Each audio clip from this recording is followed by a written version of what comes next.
keep this in here. Can you go with Greg actually to get that? Ladies and gentlemen, great movie. Woo! Very unfortunate, man. Actually, it's a little hand sanitizer. Anybody want some? Courtesy of the good folks at Dwayne Reed. I can't see any of you, but welcome. What do you think? Up here, maybe? No? All right. Am I too loud? All right. Well, I'll just talk right here. Nice to meet you. I'm Gweeds. How many of you here were in this talk last year? Well, there wasn't a con last year. This is actually 2 years ago, so you're all liars. This is going to be a different thing. Last time we were on tour, so we had a shit ton of equipment. But the main difference this year is we do have liquid nitrogen. So if we could just call Death Veggie over here to test out the liquid nitrogen and make sure it's liquid nitrogen. I'm not putting cookies in there yet. Blowing it really hard. Is it liquid nitrogen? It's liquid something. All right, good. All right, beautiful. So Jules right here is going to be, ladies and gentlemen, Jules. He's going to be making some. All right, I will. I'll stand right here. All right, I will. It's a nice mic. All right, I'll just sit here and talk then. So my name's Gweeds. We've been doing this thing called food hacking for a while. A couple years ago, maybe we didn't really have much of a. We were kind of one of the very few non-computer talks here at Hope, and now, of course, there's tons of non-computer talks at Hope. You're hacking sex, and you're hacking, the uterus and the penis and the other organs. They're all organ-based, and so we are too, which is the stomach and the tongue. So how many of you here cook? All right. How many of you here eat? All right, good. And how many of you here have ever cooked with us before? Raise your hand. 1, 2, 3. All right, cool. So can you guys come up here and help us pass out stuff? If you can. So we're going to make a bunch of, Jules has been working on this cake. I don't know, how many of you here like celery? Kind of gross, right? I don't know, some people really don't like celery. So one of the themes of the talk is going to be reclaiming celery. And so we're going to reclaim celery from, and this kind of ties into what Bicycle Mark was talking about with a lot of the food, kind of the Industrial Revolution kind of screwing up food in a lot of ways, where you stop, there's something like there's 1% of food varietals available now as there were 100 years ago. Just, there's thousands of types of fruits, of foods and vegetables that are totally gone now because they're just going to grow tomatoes because tomatoes are the shapes that are good to be put in cans. So we're basically getting rid of a lot of food, and celery kind of turns out to this gross thing. And so let me just describe this dessert really quick before we pass it out. So you guys come up against canola. So he's just going to put them on these things, and then go ahead and start pouring liquid nitrogen. So can you do your hands right there, and then start putting these on plates, and then pass over here, and then Jules will do liquid nitrogen. Jules, you want to do it over there?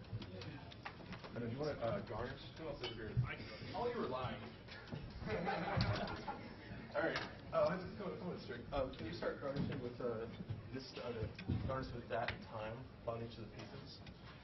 Okay, so we're just going to set up. This is a celery root cake with sugared celery root on top of it. There's a celery seed glaze in it as well, and there's also it's a thyme frosting, and we're going to have liquid nitrogen kind of celery root liqueur on top of it. I'll stop bending over into the thing. So this is going to be really good. It's going to be like celery. Does anyone here like celery root? Has anyone ever heard of celery root? Raise your hand. All right, beautiful. So celery root, it's a big knobby thing with celery growing out of it, and you can kind of make a carrot cake out of it, and it's really nice and kind of addicted to it. And so we made this one dessert. Kind of get back to my notes for a second. Savory.jpg. Is that right? We made this really nice dessert once called Gang of Four Celeries. That was it's 4 celeries. It was a celery seed cracker bread, and then a kind of shredded celery root inside of it. And then here's Jules making the celery seed cracker bread. And then we had, celery leaves inside of it, celery root shredded, and then we made a celery heart vinaigrette and kind of tied it together and then put truffles on top of it, of course.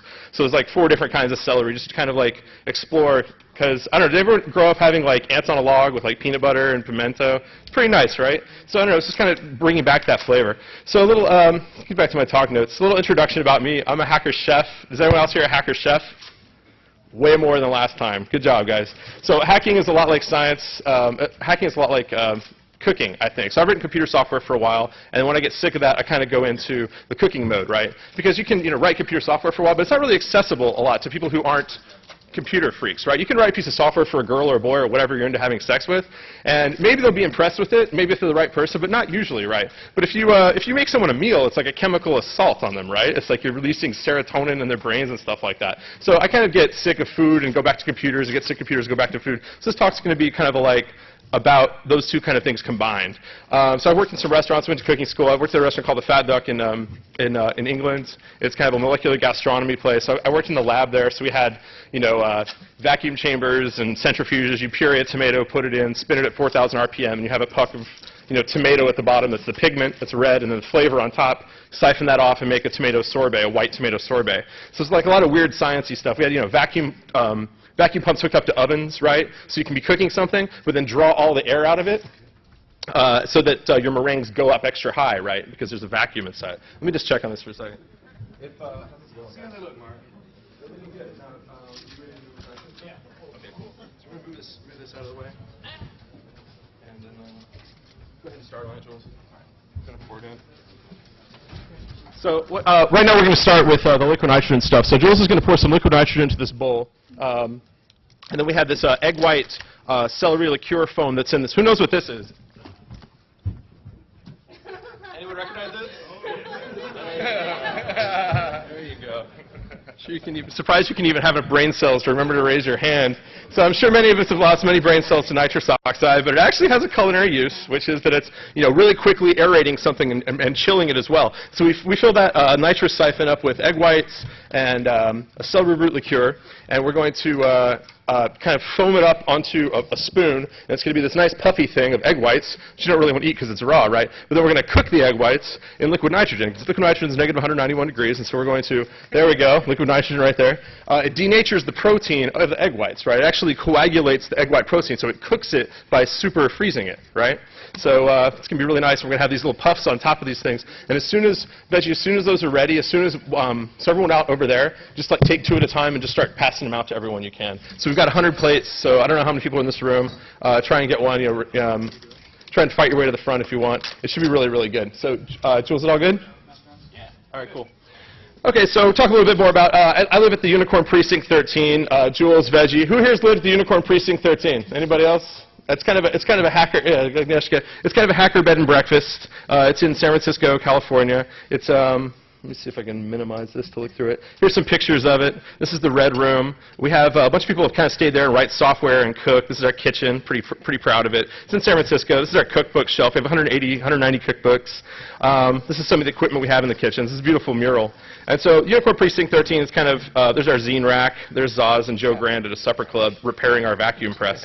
So Unicorn Precinct 13 is kind of, one of the projects we have out there is food hacking. So every Thursday night, 5 to 35 people come over, and we all cook dinner together, right? And we have like, centrifuge, vacuum chamber, all this kind of crazy stuff, liquid nitrogen stuff. And so it's an opportunity for people to cook together and like express that communal aesthetic instead of going to a restaurant, where you're working, people who maybe work there don't really like their jobs, maybe don't really like you as a customer, and so people are putting hate into their food. And so when you kind of go home for the holidays, your mom or your dad is cooking, they're cooking a great food because they love you, right? And when you get out, you hang out, how many of you here cook with your roommates? Dinner parties? People are doing that more and more, right? So like, so we get together once a week, Thursday, we start cooking around, we start prepping between 6 and 8. I go shopping at like 5. People chip in about $10 for groceries just to cover costs. And people come over between 6 and 8. First course is by 8, desserts by 10, and we kind of clean the kitchen. Otherwise, there's no more supper club because our kitchen gets really trashed. We go through every dish. And so that's kind of a supper. This is a picture from a supper club where we have Zaz and Joe Grand from some Discover TV channel, Joe Grant from The Loft and Zaz from Rotten, kind of all kind of hanging out and cooking. In fact, there's a video here on Ryan is Hungry that kind of, I'm not going to play any audio from it, but you should check it out later. It kind of has some video of what a supper club looks like. So maybe I'll just kind of run that in the background. Maybe I'll mute that because it's really horrible. So here's kind of everyone kind of talking and hanging out in our kitchen and making dinner together. So we've been doing this for about 3.5 years, right? And so how many here have you been to an underground supper club? You know what those are? People kind of like, yeah, so you go and you pay $40, $50 for like fancy food in someone's house. And the trick about that is they're kind of circumventing the, hey guys, how's the cake by the way? I haven't tried it. Yeah, good? All right, so. How much of this hand sanitizer am I supposed to put on each piece? Right. It's actually celery flavored hand sanitizer, so go crazy. Reclaiming celery. Yeah, so we're just whatever the hell I was talking about. So we've been having these supper clubs. So the difference between an underground supper club is where you pay $50 or $60 to go to someone's house, and you're kind of circumventing like health code laws and stuff like that, and getting really cool, fancy food. Maybe you have some endangered food, you know, muskrat or something like that, blue whale, whatnot. And so we have people that are we have like a communal supper club where people kind of show up. I'm an anarchist myself, so it's like being an anarchist head chef, where you're not really telling, you know, you do this, you do this, you do this, kind of like we're doing here. It's more suggesting, like, have you ever made pasta before? What should we put in the pasta? And we go to the farmer's market or the market, other markets in San Francisco, and kind of get the nice produce. And we're kind of blessed with California produce, and so that kind of drives the menu, and we make a lot of interesting stuff. A couple weeks ago. Say it again? Oh, yeah, chocolate squid. Okay, so here's a really good story. Veggie's visiting from New York, or London, or wherever the hell you are. York. It's close enough. York, New York, the old York. And he said we're having a dinner party that night, and he tries to wake me up at 8 in the morning, and I've been up until 3, so I'm really unhappy about that. And so he says, let's go to the farmer's market. We're going to do dinner tonight. And I said, whatever you get from the farmer's market's good. Just fucking go get something, and we'll make it. So an hour later, he barges into my room and throws a bag of giant squid on my bed. And we're talking like gigantic squid, like 3-foot tall squid. And so I got him back and said, okay, we're going to do chocolate squid. So anyone had chocolate squid before? Yeah. How was it? What did you think? Chocolate squid, God. Yeah. So good. Agnieszka says this is amazing, so that's good. So we had chocolate squid. We did like a chocolate fennel veloute and kind of, grilled the squid and did a lot of cool shit with it. So we have these supper clubs. We have people kind of coming over and cooking all the time. And so 2 years ago, when we did the last Hope, we were in the middle of a food hacking tour. So we did an East Coast tour. Let me find the thingy for it. We did all these dates. It's a 5-week dinner party tour. We drove for 10,000 miles from San Francisco to Maine to Florida and back. We were in New York for a week. We did 16 dinner parties in 32 days. We would drive for 8 or 9 hours, pull into Chicago, go to the farmer's market, go to our friend's house, cook dinner with 25 people, and then clean the place, wake up in the morning, and drive to Ohio. We were in New York for a week. We did this talk here. That's why we had more equipment and kind of more people and a bunch of cookbooks. It was really fun. We drove up to Maine. We visited my little brother on this kind of Northeast Kingdom Buddhist retreat colony, and you had like 25 Buddhist people just drinking and making all sorts of weird food from their beautiful farm. We were down in New Orleans where it was so hot, so we did like 7 courses of cold food. It was a lot of fun because we got to cook with our friends and family, right? We got to sometimes when you go on a road tour, you're on tour with a band or something, you go and get drunk with your friends or you go to a show, and it's kind of fun. We were doing that too, but we were actually like hanging out and cooking with them and like expressing something together. How's it going, guys? Is it all right? It's cold. It's all happening. right, beautiful. So this is kind of our food hacking tour, and we did another tour that winter where we did a 3-week tour of a week in Portland, a week in Seattle, and a week in LA. And we started doing hack labs there where we were actually, here's our Portland hack lab. I don't know if there's actually pictures of these. Oh, yeah, there are. So we did a Portland hack lab where we made all these different kinds of dried limes, and we started evolving this like hack lab idea. The Seattle hack lab was the most amazing because we brought all this equipment up there. And Seattle is what? What's good in Seattle? Anyone from Seattle? What's the big food there? Coffee. What else? Salmon, right? So the salmon in Seattle is amazing, and the vegan food for some reason. Everyone is vegan up in Seattle. So we had this friend of ours set up this hack lab, and so our hack labs. Man, let me just talk about this other hack lab really quickly. This was the vegan hack lab where we made vegan blood. How many of you here are goth? And how many are vegan goth? See, the deal is, what kind of blood do vegan goths drink, right? And so we did this blood lab because we were doing a lot of blood at the time. We were doing a lot of like blood ice cream, pork blood ice cream, and blood hacks. Here we go. So you go on our wiki. So you say, what does hacking have to do with food? We have a wiki. There you go, right? And we have open source recipe development. We make weird equipment, and we'll go into that in a little bit. And we have some culinary software, which we'll go into a little bit too. So we have a black custard, right? Which is this. It's kind of like cream and pork blood, right? And then you mix it in. You kind of can pour it out, and it's really nice. And we put a onion mustard foam on top and a caramelized apple, and it was Passover too. I don't know how many people here are of the faith. Jewish vegan goth? Right, Jewish vegan goths. I don't know. Right. So we made this black custard. This is actually for a dinner party for. How many here know what Rotten.com is? Rotten.com. A little hands up for Rotten.com, right? Beautiful. All right, so we roll with Rotten, and we had a Rotten dinner where we tried to make as many gross things as possible. Yeah, right? What fell? Oh, it's all good.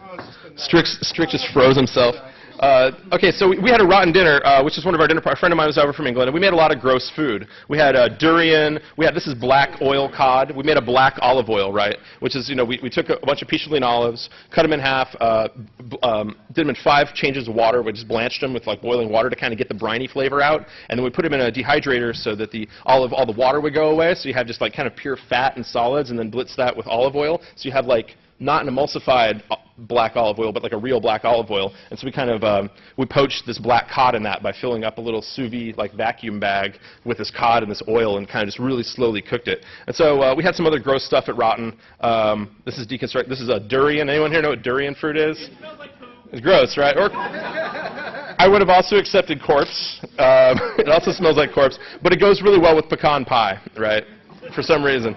So anyway, that's why we did the black custard, right? And then we had some of this blood custard. We actually had some left over in the fridge, and because I wanted to try and make kind of a creme brulee out of it. Everyone knows what creme brulee is, right? So we sprinkled a little bit of sugar on top of it when it was cold, and we kind of torched it, and it tasted exactly like a scab, because it was like it was cold and it tasted like iron, kind of really heavy. It was a healthy pig that gave their blood to this, so that was a bad idea, right? So that's one of the things about hack labs when you're sitting around messing around with stuff in the kitchen, because the same thing with hacking is if hacking is just geeking out as much as you can about a system and trying to figure out things to do with it that no one's ever done before. Same thing with food, same thing with dancing, same thing with sex, same thing with anything you can really hack. And so as our hack labs, we kind of sit down and say, what are some wrong things we can do with food? Like we had a wormwood, we had a New Orleans meal one time, so we're like, oh, we're going to make wormwood mayonnaise, right? And then make a wormwood potato salad. It was horrible. It was totally unedible. But we did some other, but you learn from those things, right? And that's the whole point of kind of succeeding and learning in the world, is being able to fail and setting yourself up to fail. So we're talking about the vegan blood. Oh yeah, the hack labs. So we had these. We had the Portland hack lab, the Seattle hack lab. So in Seattle, we had a dinner up there. We were up there for Thanksgiving. We made a vegan turducken, right? So turducken, as everyone knows, is the chicken stuffed inside the duck stuffed inside the turkey. It's a Roman recipe where they keep going up to a cow, right? And then the inside is a finch, and then there's a truffle inside the finch, and you eat the truffle and sacrifice the rest to Zeus, right? That's all. Because they're the Romans. That's how they roll. They're decadent as fuck. That's just what they do. Am I right? Is there anyone here who knows about Roman history on the stage? Decadent as fuck, right? Yes, very decadent. All right, so we kind of made a vegan. What it says in the book. Yeah, it's actually Fivic, though, isn't it?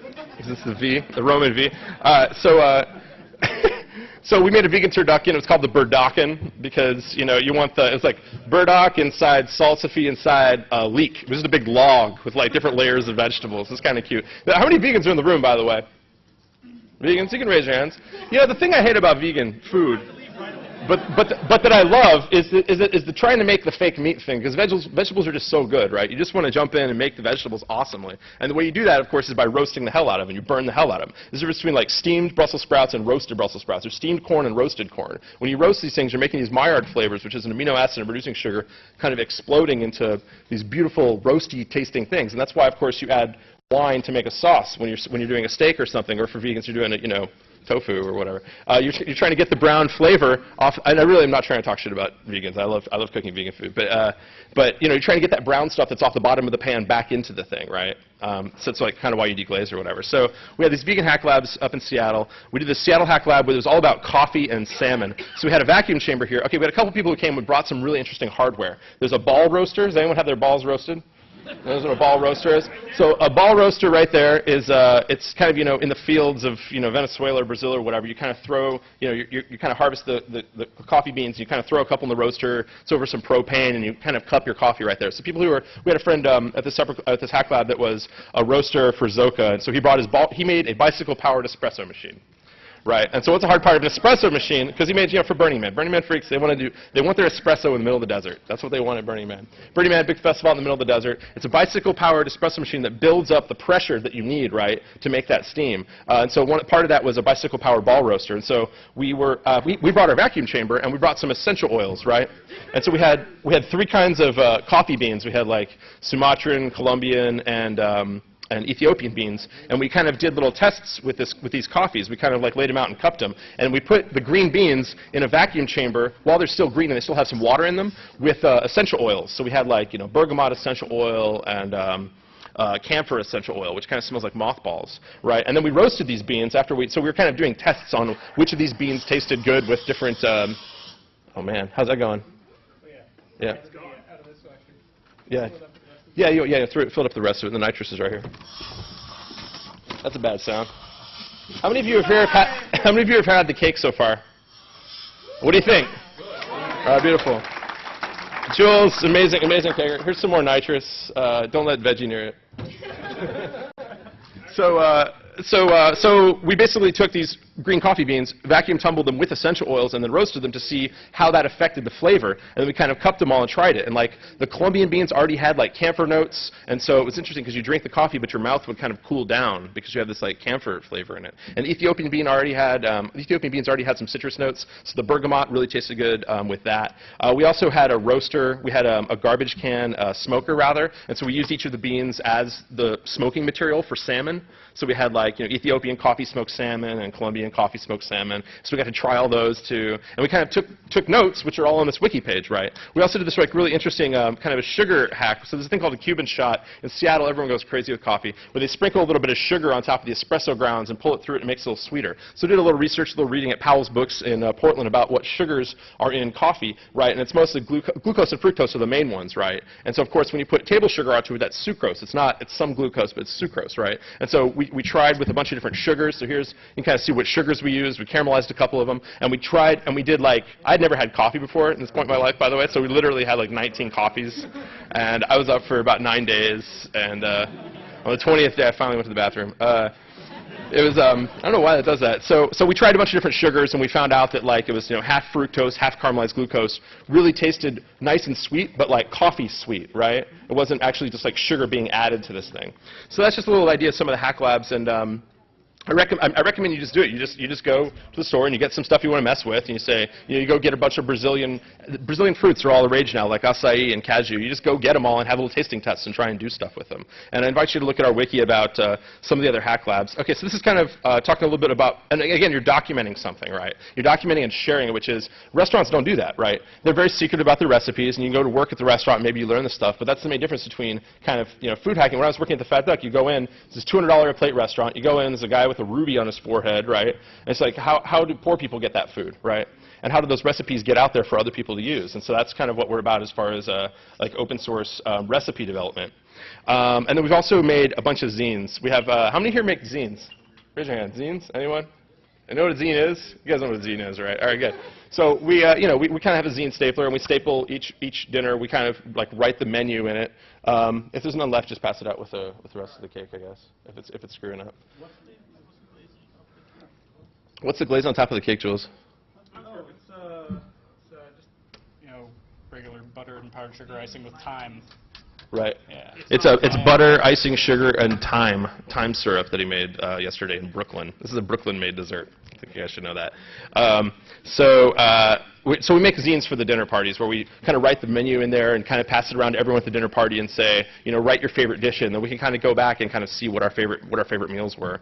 So I want to talk a little bit about the reclaiming celery aspect of this, which is I tried. This is where that one dessert that one dish kind of came from. It actually didn't use celery, but it had all the aspects of celery: the seed, the root, the hearts, and the leaves. But it did actually have celery in it. And so I think in terms of the Industrial Revolution, kind of destroying access to food. How many of you live in California? No one?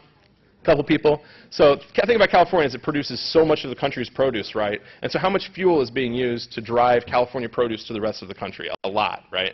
And so that's like one of the ways we get off of oil dependence is, I'm sure Bicycle Mark was talking about this too, is you have local gardens. How many of you here know what a victory garden is? Right? A victory garden, right? World War II. How many victory gardens were there in World War II? 15 million. Several. 15 million gardens. 40% of the food was grown in. Right, 15 million gardens, and then the war was over, and you don't need it anymore, right? It's just people growing their food, trading it for. I mean, that's a hugely enormous thing. And then, how many of you here have been to Harlem? Right, over 80% diabetes rate up there. Why is that?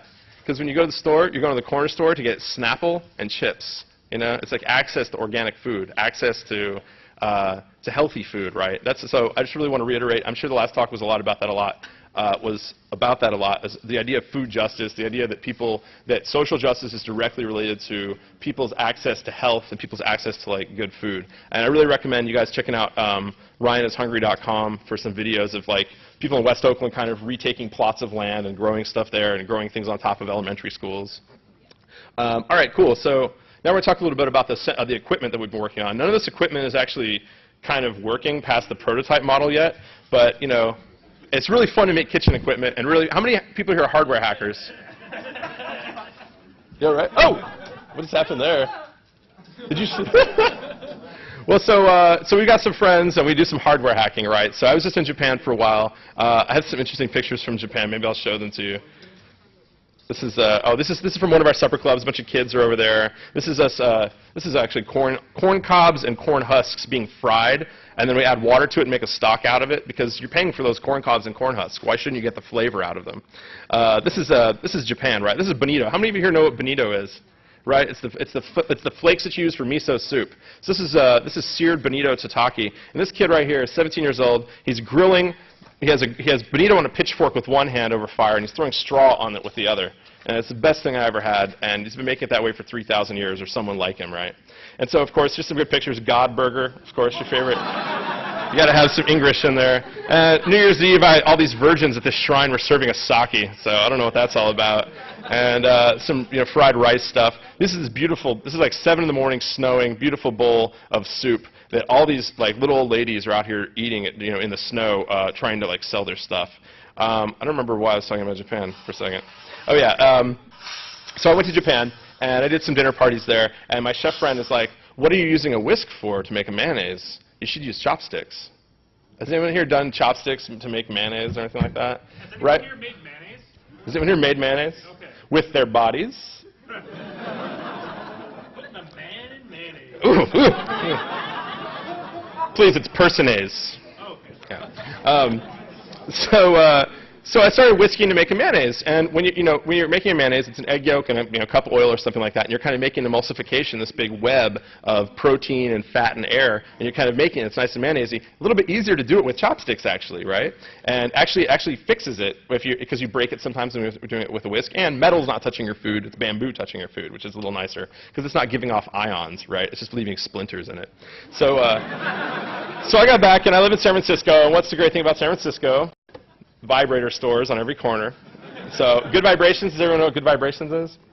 So yeah, good vibrations. So I go up and I get one of these hand things that kind of moves. It looks like a hand. And we're basically hauling it out and putting a potentiometer on it so you can turn it up and clamping chopsticks onto it. And it's called the chop whisker. And you're basically holding someone else's hand and turning up the thing and whisking. But you don't have to hurt your hand whisking, actually. It's just wood, and wood's touching your food, not metal. So that's like kind of the weird equipment. Kind of talk about some other equipment hacks. This is the one. Is that stuff all gone? Yeah. Right. Oh, well, how was the cake again? You guys, you feeling it? All right, good. All right, beautiful. So we had this friend Zoz who's doing this show Prototype This with little Joey Grand, Kingpin. Is anyone here? Any of those people here tonight? Anyway, so he's helping us make a centrifuge with, and so centrifuge is spinning something really super fast, really. And you have, it's a centrifuge for Pousse Cafe. So the thing about centrifuge is you're changing the density of the liquid in it. And so it's a metal pint glass centrifuge. So you put different kinds of alcohol in it, and it gets them up to different densities. So you can make a Pousse Cafe out of a layered drink with arbitrary alcohols, right? Because normally when you make a drink, what's the RGB, right? What's in the RGB? I don't know. It's a shot. It's a hacker shot. Red, some green, some blue. It's a Maduri, Curacao, and grenadine, or Aftershock. Aftershock. So it's RGB. Pure grenadine would be really, really massive. Right. Yeah. Well, I don't know. So it's, if you guys ever want to make an RGB, Veggie will be pouring RGB shots at the Blarney Rock later this evening. So you kind of pour it over a spoon. You're like relaying on the density of the things to kind of layer up, but you can change the density of those things with the centrifuge. So with a pint glass, maybe we'll have that ready by the cocktail festival in Austria or whatever. So you can actually kind of dial up what layers you want your alcoholic drink to be. What is some other stuff? Oh, the Bellagio bowl. How many people have been to the Bellagio? So it's a ceramic bowl. There's the fountain at the Bellagio, right? So it's a ceramic bowl with little holes drilled into it, hooked up to a dental irrigator. How many of you here brush your teeth? It's weird. And then how many of you here use dental irrigators? Well, dental irrigators are awesome. So the best thing to do with the dental irrigator, I'll talk about how it works in this bowl for a second. You fill it up with marshmallow dough. Whatever. And then And then you write something in cursive, and then you cook the marshmallow, and it's a cursive marshmallow with changing colors. So you should check that out. It's pretty fat. Anyway, so the Bellagio bowl has an irrigator, and it basically has little RGB LEDs around the edge of the bowl, and then you pour in your like really nice corn consomme or veal consomme or something like that, and you turn it on, and it starts spraying it into the bowl with a little RGB LED light show. It's very pretty. You know, you're like, anyway. So that's cool. What else? Oh yeah, vacuum mold sieves. I don't have a picture of this either, but it's a sieve is like you have it's something you pour something through to strain it. It's like a strainer. You can get nice medical grade, not medical, but scientific grade sieves. They're like 90 micron, 30 micron. Pieces of fat don't go through it. Excuse me. And so classically, you just kind of rub something through the sieve, but we're trying to use a vacuum pump to suck the thing through the sieve, right? It's using a vacuum form thing. Okay, let me talk a little bit about a couple of the other really weird food things we've been doing. Actually, we're at the part where we're going to talk about food games. How many of you here know what surrealism is? All right, beautiful. So can you just come up here for a second with like 3 of you? Okay. This is and one more person. Just anybody. Math is hard. You got it. So fold this in thirds. Fold this in thirds, and take a pen. This is a trick we learned. This is like the exquisite corpse game. So what you're going to do is you're going to fold each of these papers in thirds and write an arbitrary piece of food. Don't even think about it. Just take a pen, write a piece of food on it, fold it over, and give it to the next person, right? And then so that you won't be able to see what you wrote before. So just go ahead and write a piece of food on it and pass it to the next person, and then kind of go in a circle, and then we'll undo it, and I'll show you something kind of interesting about it. So we'll get back to that in a second. So the thing I like about surrealist food games is the last living surrealist is Leonora Carrington. She's like 90-something years old, lives in Mexico City. People would sleep over her house, and she would cut their hair off in the middle of the night, and then and then serve them an omelet in the morning that had their own hair in it. How cool is that? I'm sure people, plus they're like surrealist artists, so they're in love with themselves, and they really are. You guys all right with it? You're passing it the right way and all that? No, we're passing. Oh yeah, don't exchange. You kind of have to rotate. Yeah. Yeah, pass to him, and then around to the other side. So never. Yeah, you got it? All right. Oh, that's okay. You could fail. Just write something really random. So the idea is like surrealist food games, like Exquisite Corpse. Anyone know what Exquisite Corpse is? The surrealist game where just people stand in a circle and kind of say a sentence, right? And you just add whatever word you want. And the original one was like, the exquisite corpse, whatever it was, went to town or something. Jumped over the lazy brown dog. Okay, so we're going to do this. Are you guys all done? All right, so I'm going to show you some gross food things that we've been working on. So as far as because it's kind of inspiring, I think, to make gross food things. Okay, so here's one that's been called toe cheese. You might want to look away. So I ripped off my toenail. I know, right? It sucks, right? Here's my toenail. And I'll just leave it. Okay, you guys ready? So finish the paper. What do you got? Where are your papers at? Should I just leave this up? Okay, so come here. You're not done yet.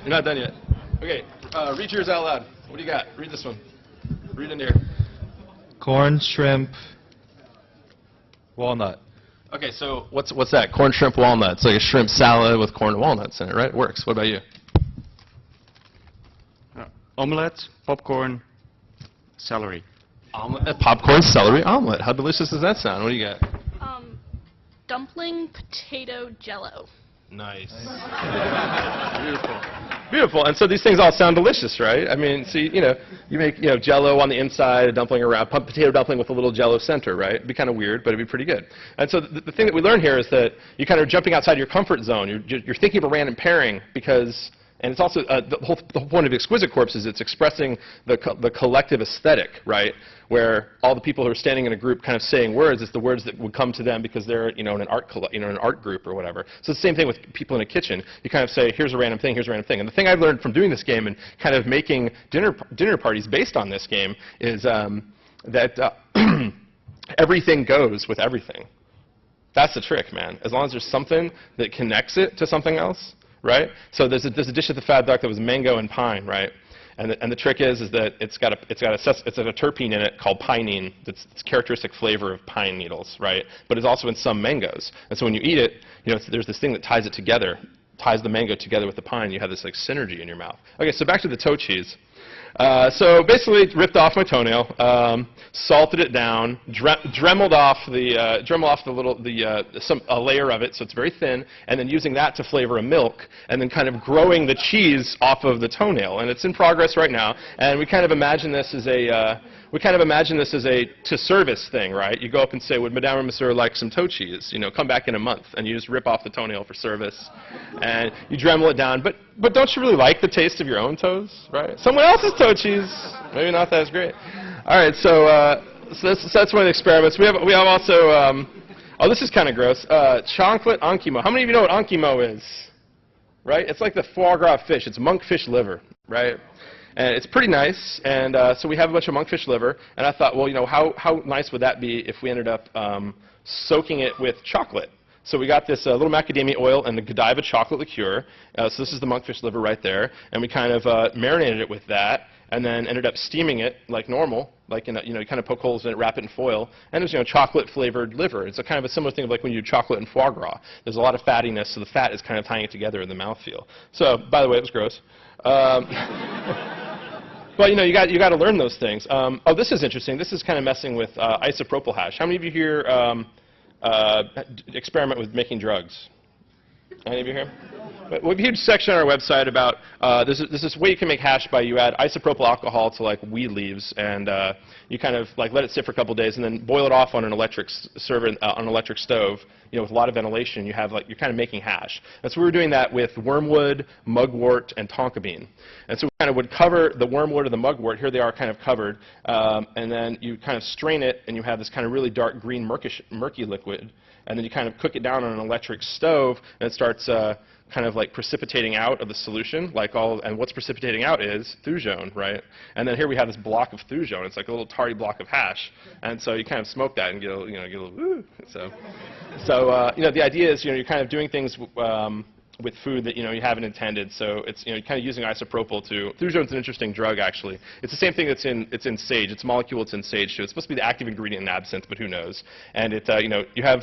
Anyway, it's an interesting drug, and maybe we'll talk about it a little bit later if you guys want to meet us at the Blarney Rock. So then one of the other ones, a friend of mine, Rudy Rucker, he wrote this book called Hacker and the Ants. Everyone read Hacker and the Ants? Yes. Right? So we have the food hacker and the ants, right? So these are ant venom gumdrops. So how many of you have eaten ants? Come on. There you go. Raise your hand a little bit. So you know that really sharp kind of sour flavor? We actually went to an insect place. Let me see if I can remember the URL to this. Is this right? No, maybe there's a dash in it. No, that's not it. Maybe I can There were some service out there that would allow you to look it up. Right. There we go.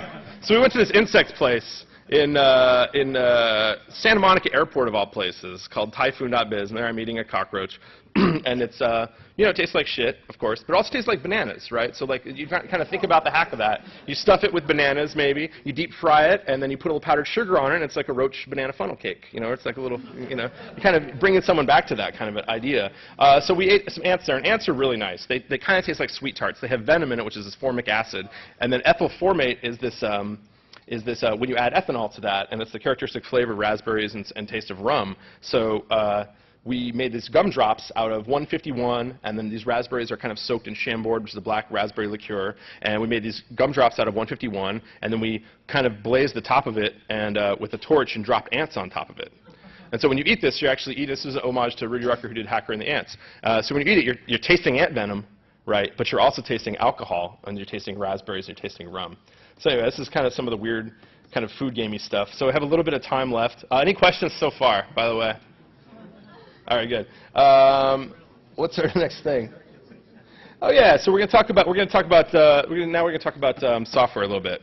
So this is software we wrote called Delicious Corpse, and it's pretty delicious. And it's basically it's kind of like Exquisite Corpse, but it's with food, and you can kind of specify all of the ingredients that you want to put in it. So every time you reload Delicious Corpse, it says frog's legs perfumed wasabi gnocchi, mussel praline, beef tongue scented medjool date gastrique. Right? It just kind of makes up weird things. Truffled prosciutto pesto sounds pretty good. Caramelized basil glaze, and you can say I'm vegan, right? And you can show me a random menu, and it'll kind of get rid of meat, dairy, and seafood, and so it'll be kind of boring. But Persian artichoke waffle. Doesn't that sound good? Quinoa enchiladas, grilled perno foam. And then you can also go here in your shopping list and you can add things like man, woman, dog, cat, God, Jesus, Allah, Buddha, right? And then it's a semantic engine that kind of just makes you a menu on these people. And deep fried Jesus galette, of course. And then grilled cat kimchi, man encrusted Jesus souffle, Jesus baked cat tweel. That's a really good one. And so of course we put a bunch of diseases in it because that's really funny. Everyone likes diseases. Scurvy vinegar, charred scurvy. Isn't that the height of irony? Scurvy vinegar. You have, because scurvy is from lack of vitamin C. And anyway, sorry. Shaved syphilis satay, fermented AIDS loaf, pulled rickets. And then we had a bunch of random things like insects, of course, and this is a blazing fast website. Grub and fly, so mealworm poached hornet lollipop, dung beetle baked moth galette. And so you're just kind of changing random things. And we also have the religions, of course, which everyone loves. Liquid nitrogen cockroach, fruit fly sandwich, individually wrapped Rastafarian loaf.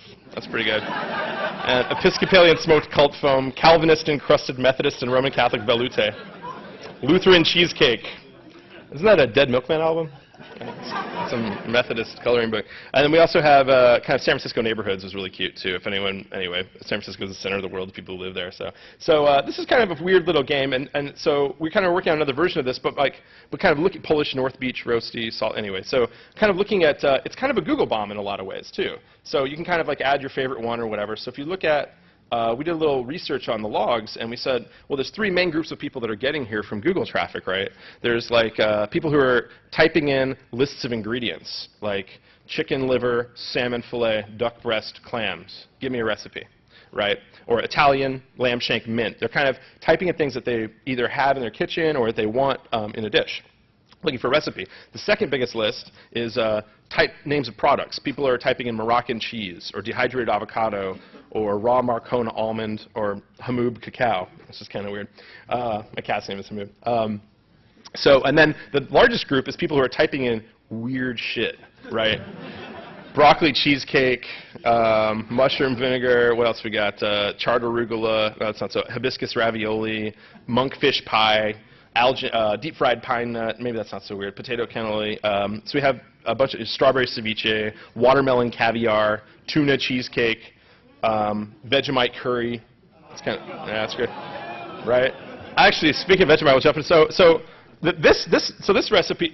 I really like this as far as like thinking about the DNA thing out there, like kind of copywriting the genome, right? You're kind of like saying, oh, this weird thing you just thought of, nasturtium jelly. Oh, we already thought of it, right? And so the next step of the software is how to actually create that recipe. Well, this is the semantic web engine. So before we get to that, I just want to take all the people who are saying weird ooh about the Vegemite thing. How many of you here hate Vegemite? Oh man, it's horrible. So Vegemite is this thing that made the Australians not starve during World War II. So we love it for that. And so here's a bunch of Vegemite, and we had during this vegan hack lab, we actually poached Satan. Does everyone know what Satan is? Satan, hail Satan. It's wheat protein. We actually poached it in a Vegemite stock. So we made this Vegemite stock, and so this kind of protein. What? What does that mean? Bovril is the Vegemite. Right. I didn't know. Oh, you mean okay? Well. Weird. Yeah, I have no idea what that is, but I'll check it out. So anyway, it's a Satan that kind of smells like, tastes like nutritional yeast. Okay, so I'm just saying that it actually tasted pretty nice as far as making a Vegemite stock, and then because you're always kind of putting a flavor into Satan, right? So you kind of like make an orange juice and lemongrass stock, and then poach the Satan in it, and it kind of tastes like that, or put chai and cumin and cinnamon, and it kind of tastes like Indian lamb.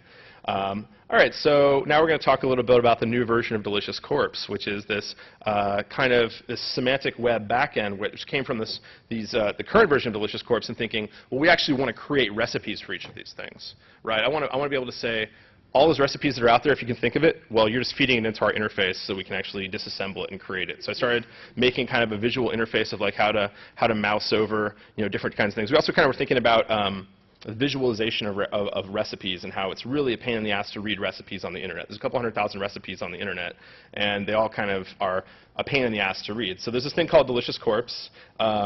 It's a visual recipe builder. Let me get rid of this one really quick. It's a visual. Oh, there's the toe again. You guys, surely you would eat toe cheese, right? No, not so much. Let's see, savories. Okay, so we're going to talk a little bit about the delicious corpse. Okay. So we basically started making these semantic engines where you started thinking about things as different effects, like trigeminal effects in the mouth, kind of have a scripting language trying to define every food. So, you can think of textures in the different regions and cuisines, and you know that Filipino food is all stinky and smelly, right? It's like stinky and sour, kind of, and the different phases of matter. This is all kind of a scripting language right here for knowing that, all solids, you can kind of chop them, right? But you can't chop water because it's not a solid unless you freeze it and it changes the phase. Started building the semantic web engine a while back, and so you're able to say things like chocolate is solid, it's liquid, it's fat, it's sweet, it's bitter, and the Mexicans, spice it, and then you have a lot of preparations as well, and you're kind of, so this is like kind of more scripting languages for that. And then we actually have, here's one of the recipe pages for it. So this is kind of a visual interface for French onion soup, right? And so you're looking at the pictures of the ingredients, and you have all these kind of prep icons around. If you click on France up in the corner, you can change it to Moroccan onion soup, and it'll add like onions or orange zest and cinnamon, right? You change onion to butternut, and it'll make a French butternut soup just using the same ingredients. You click on soup and change it to souffle, and it makes a souffle out of the same ingredients. So there's a badge that you can put onto recipes that are on the internet to drag it into this Delicious Corpse visual recipe builder. And then let me see if I can grab one of these guys really quick. So there's these sliders on the side that allow you to. This is a bad example. Let's see it. Here we go. This is another French onion soup. And the thing is every time you change something, it automatically updates the instructions down there, right? And so then, of course, you have all these different kinds of sliders on the side that allow you to say, the skill is easy, and it doesn't take a lot. It takes 45 minutes, but you want to speed it up, So if you drag that down, maybe semantically in the back end, it changes the braised cabbage to a shredded cabbage, right? Or the number of people it serves, so you can scale it up, or the cost it is. And so it's a way for you to bring in, let's say, a recipe for meatloaf that you like on the internet or from your mom's cookbook, kind of model it in this, and then say, make it vegetarian. Because you can ascribe your own diet stuff onto it as well. You can say, I'm allergic to peanuts or whatever. And kind of this food picker over here, this little sphere, is kind of helping you kind of navigate and suggest new things for you to eat that you might like to add to it. So the use case is this. What's in my fridge? And I want an Asian raw foods menu out of what's in my fridge, and I'm allergic to peanuts. Go. I only want food grown within 100 miles from here. Go. Or I'm in a grocery store with my iPhone, and it already knows what's in my house, and I'm going to have a German meal tonight, or something like that. And so it kind of keeps track of dietary issues. It's a social network aspect as well, where you can kind of see what your friends are eating and how your diets work. Yeah, it's a huge back end, right? So here's an example of one of the back end things, which is this the aroma wheel. So this is a wine thing. Let's see if I can make this a little bigger.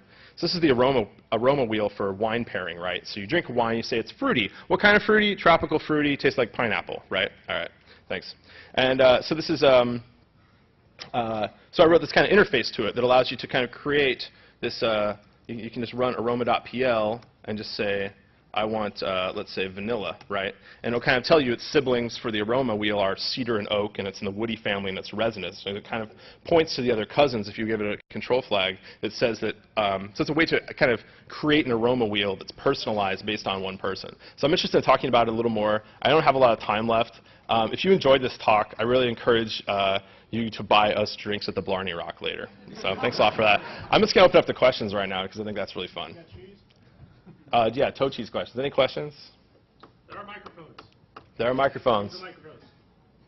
In the corridor there. Veggie, what's your question? You got a microphone? Oh, sorry. I can't hear. Does that second version work? Parts of it do, but I'm not an interface person, so I haven't hooked up the interface stuff to the back end. So if you want a command line version or an API Is it open source? Is it available at the... It's in progress. If you're interested in helping out, you're totally down for it. But there's no licensing for it now. It's not. It's all testing or whatever. This is really amazing. It's blowing Cool. my mind. Yeah, it's also. I just want to say a little bit about the feature set for it, since you guys are kind of interested in it, which is that you have a restaurant and you go into a restaurant and they say, oh, we know you like mangoes and cumin, so here's your dessert that has this in that. It's kind of a flavor profiling. You're actually able to check out the taste gestalt of the entire. You can go to a restaurant and say, we know you're a classical Italian restaurant, and all your people who live in your same zip code want more seafood, so put a seafood dish on. Yeah, what's up? What's the most horrifically disgusting thing you've ever made and eaten? With my body or like food-wise? Food-wise. I made some really. A friend of mine was like lactose intolerant and doesn't have soy, so I was trying to do a bunch of weird stuff out of fake cheeses. And some of that stuff was really, really foul. What about the bacon cake? Oh yeah, no, bacon cake's pretty good actually. I mean, we do a lot of bacony stuff, so it's like candy bacon and whatnot. I can't really think of anything totally. I have to say it was the wormwood mayonnaise. Have you ever made yourself sick with anything you made? Yes. Yeah, no, definitely. What did I have recently that made me really sick? I can't remember what it was, but yeah, no, totally. No, I actually just recovered from a near ulcer the other day, and it was really bad. Sorry. What's the question? What was the greatest, most successful thing you ever made? Bacon cake. Sweet love to this man right here. Most successful thing, God. I mean, I just love it. So I mean, I don't really care about like. Okay, it's really hard. The greatest I just want to say thing another point about us getting exploited, which is people try and we've had David Letterman, The View, ABC, BBC try and get in touch with us and exploit our shit and be like, you have a great idea, let's do a reality TV show. And it's like, great. So what you're saying is, take this thing that I love and I'm trying to have an interrelationship with all these people that are important in my life, including everyone in this room, and sell it for ad money. Thanks a lot. Fuck you very much. And so we're making our own media, and I think that when you say what's the greatest thing, I think the greatest thing we've done is created connections to everybody. I mean, I can literally see all my friends in this world and be like, we cooked together. We made this awesome shit. So that's more important to me than the actual flavor of everything. Yeah. Right. 4 minutes? What else you got? Any other questions? Well, I really meant what was the greatest one recipe you made, or the the greatest thing you ever did in your life? Yeah. You know what I really love? What I really love is I made this really thing. It was vegan. And who here likes split pea soup? Right? It's great, right? Because there's a big hunk of pig in it. So how do you make a vegan version? The Millennium Cookbook has a really shitty recipe where they smoke the sea vegetable called dulse. It's really horrible. So we actually smoked fennel over hickory chips. I think we have a picture of that somewhere because not everyone knows what fennel is, but whatever. So we smoked fennel over hickory chips and kind of soaked the hickory chips in raisin liqueur. And then we kind of pureed that, made a velouté, and we made these cute little soufflés out of smoked fennel split pea soup soufflés.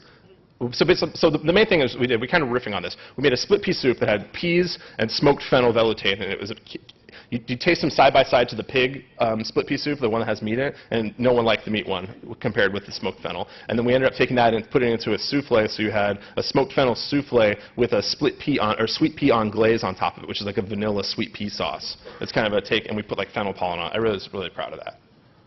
What's up? Oh, also birthday party at the beach, which is where we had this vacuum distillator, and we put hemp rope, oyster shells, and seaweed in it, and kind of boiled it and condensed the steam so it tasted like the beach, and then added that with vanilla cake batter, so it tastes like you're having a birthday party on the beach. It's kind of cool. What's up? Maybe last question? You, sir? Yeah, not really a question, but a piece of information I would like to share. In Germany, O'Reilly published a cookbook for geeks with modular recipes, UML diagrams for modular muffins. You can choose and pick ingredients. They also grouped it in a periodic system of food, of nutrients, things like that. Right. If there's anybody from O'Reilly here, please translate this book to English, because it's really great. Great. Any other hawking of O'Reilly products? Anyone else wants to? Right. Can you give your URL? Yeah, foodhacking.com. And at the Blarney Rock's a bar across the street, so come later and buy us drinks if you'd like to talk. I also want to say that I think it's O'Reilly really that made the jump into saying that things are hacking, right? That aren't necessarily using the computers, right? I mean, they have all these different kinds of hacks, like map hacks. Maybe that's at least contributed to it, as far as the popular perception of hacking not being bad. What's up? Can you talk a little bit about Precinct 13, is that what it was called? Yeah. I would love to. UP13.org. It's a hacker bed and breakfast. It's a family house. It's in San Francisco. There's events. There's a lot of projects, a lot of art out of it. There's a lot of crap in the basement. Tons of people at this conference actually used to live there. We have dinner parties there. It's about to close for construction. Everyone lives in group houses and stuff like that. So, get a bunch of your friends, move into a house, give it a cool name. Unicorn Precinct 14. I don't think it's taken. And then cook dinner with all your friends. Thanks very much. Bye.